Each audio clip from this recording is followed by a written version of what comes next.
Сәлем достар. Оқуға құштар колледж концепциясы аясында Оқуға құштар колледж челленджіне біздің де колледжіміз атсалыса қатысуда. Біз Әзілхан Нұршайықовтың шығармаларын насихаттаудамыз. Осы туралы студенттеріміз не ойлайды екенін бірге білейік. Ондай болса, кеттік. Әзілхан Нұршайықов шығармалары арасынан өзіме ұнаған үзіндіні оқып берейін. Желкілдеген жеңілтек болмаңдар, желпілдеп қызды жебір жігіттер, желкілдеп ауыздарына бір ақылғы тасалуға құмар екенін ұғыныңдар, ұмытпаңдар. Сабырлы болыңдар, салиқалы болыңдар, сауатты болыңдар, қыздар. Әзілхан Нұршайықовтың қыздарға өсиетінен үзінді айтып берсем. Апайын ішкендей, сәнқой болмаңдар, жалтырағаның бәрі бірдей алтын емес дегендей, жалтырағаның бәрі бірдей сән емес.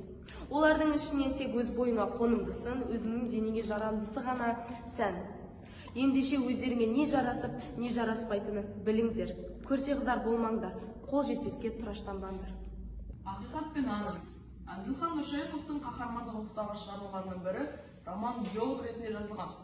Бұл шығармада Ұлы Отан соғысының даңқты қаһарманы гвардия полковнигі Бауыржан Момышұлының азаматтық ерлік тұлғасын мүсінделеді. Момышұлының сонау баласы жасы шағынан бері Совет армиясының үздік мектебінде шыңдалу кезеңіне, Ұлы Отан соғысының 30 жылдарынан бастап күні бүгінге дейінгі ұлағатты өмір жолын шынайы фактілер аясында қызықты сипаттайды. Осы ақпаратты достармен бөлісу керек. Әзілхан Нұршайықовтың осы романдарын оқымаған замандастарыма айтарым. Құрметті жас достар, міндетті түрде осы романдарды оқып шығыңыздар. Отанға деген ыстық махаббат пен пәк, ұлы сезім махаббатқа бөленесіздер.